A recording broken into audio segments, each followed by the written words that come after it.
ქუთაისის სროლის შედეგად მოკლულია ერთი და დაჭრილია ორი ადამიანი. ცოტა ხნის წინ გამსახურდიას ქუჩაზე შეიარაღებულმა პირმა ცეცხლი გახსნა. შემთხვევა საცხოვრებელი კორპუსის ეზოში მოხდა. მეზობლების ინფორმაციით თავდამსხმელი სკუტერით გადაადგილდებოდა. ადგილზე საგამოძიებო მოქმედებები მიმდინარეობს და მოწმეები დაკითხვაზე გადაიყვანეს. ალეკო ელისაშვილს ბრალი ტერორისტული აქტის ჩადენის მცდელობის ფაქტზე წარუდგინეს. მას 10-დან 15 წლამდე პატიმრობა ემუქრება. პროკურატურამ გამოაქვეყნა 29 ნოემბრის ღამის კადრებიც, რომელიც რამდენიმე ლოკაციის სათვალთვალო კამერების ჩანაწერებს ასახავს და ღამის 2 საათსა და 40 წუთიდან იწყება. კადრებში გადაღებული პირი დაახლოებით დილის 5:30-ისთვის საქალაქო სასამართლოს კანცელარიის შენობაშია და შიდა სივრცეში ბოთლიდან სითხეს ასხამს. ამას მოსდევს ფიზიკური დაპირისპირება მანდატურებთან. მაიამიში ამერიკული და უკრაინული დელეგაციების შეხვედრა მიმდინარეობს. მოლაპარაკებებს მარკო რუბიო და რუსტემ უმეროვი ხელმძღვანელობენ.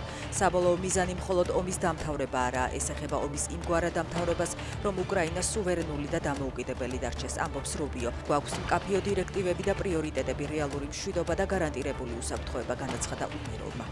არავინ დათმობს დონბასს, მაშინაც კი თუ შესაბამისი ბრძანება იქნება, განუცხადეს NBC News უკრაინელმა სამხედროებმა. ისინი ტრამპის 28 პუნქტიანი გეგმის თავდაპირველ ვერსიას კაპიტულაციისკენ მოწოდებად აფასებენ. ამერიკულ მედიასთან ინტერვიუებში სამხედროები ამბობენ, რომ არ შეიარაღებული ძალების შემცირების დათმობაზე წავლენ.